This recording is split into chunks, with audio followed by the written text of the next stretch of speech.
Bonjour, je vous fais une petite vidéo pour vous présenter le petit télémètre laser de la marque Ryobi. Il s'agit du modèle RBLDM20. Voilà, il s'agit d'un petit laser. Voilà, nous avons cet appareil. Alors, comment il se présente? Voilà, à ce niveau-là. Je trouve qu'il marche plutôt bien quand même, hein. Alors, hop, à ce niveau-là, nous avons le capot arrière que nous devons retirer pour y insérer les deux piles de type AAA. Voilà, ces modèles AAA qui sont fournis justement dans la boîte. Voilà, à ce niveau-là, nous avons la lentille. À ce niveau-là, c'est le laser. Voilà, ça c'est la lentille de mesure et là c'est le pointeur laser. Alors je vais vous faire une petite démonstration. Voilà, une fois inséré les piles, on referme le capot. On a un seul et unique bouton pour l'activer ou l'éteindre. Alors, un simple appui suffit à l'activer. Voilà, hop, je vais vous faire alors une petite démonstration. Voilà, si vous voyez un petit pointeur rouge pointé à ce niveau-là, voilà, un petit laser là, ici. Voilà, il nous calcule une distance. Alors, je vais faire un appui. Il nous calcule une distance de 28,1 cm.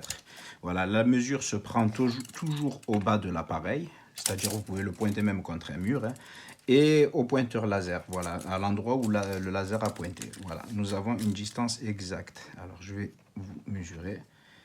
Alors, ici, nous avons bien les 28,1. C'est 28, ouais, c'est ça, 28. Non, 28 piles, oui. Je mesure 28 cm, ouais. 280 mm. 0,280 mm. Voilà. Enfin, 0,280 mètres, pardon. Ça fait 28 cm. Voilà. Je dois quand même dire qu'il est beaucoup précis. Voilà, il est très précis. Par contre, voilà. Lorsque, par exemple, vous voulez mesurer une surface, vous mesurez comme ceci. Là, vous appuyez une fois sur le bouton pour geler le résultat. Ensuite, vous faites votre deuxième mesure. Vous appuyez encore une fois sur le bouton et vous gelez votre résultat. Vous aurez la mesure précédente et la mesure actuelle, ce qui fait une longueur fois une largeur. Voilà. Après, vous pouvez mesurer aussi. Par contre, voilà, il ne mesure que sur la longueur. Il ne fait pas de calcul de surface ni de volume. Voilà, je tiens à le préciser. Je suis très content de cet appareil. Il est plutôt compact, hein, il est très petit, hein, on voit bien, il se tient bien dans la main. Nous avons un revêtement un peu style caoutchouc là, à ce niveau-là. Ouais, c'est un peu comme du caoutchouc, hein, tendre, légèrement. C'est pas tendre, mais on sent que c'est du caoutchouc, quoi. C'est anti-choc. Alors, je vous conseille quand même de vous procurer une petite pochette pour le ranger, car il n'est pas livré malheureusement avec une pochette de rangement. Il y a les piles, la notice, mais il n'y a pas de pochette de rangement.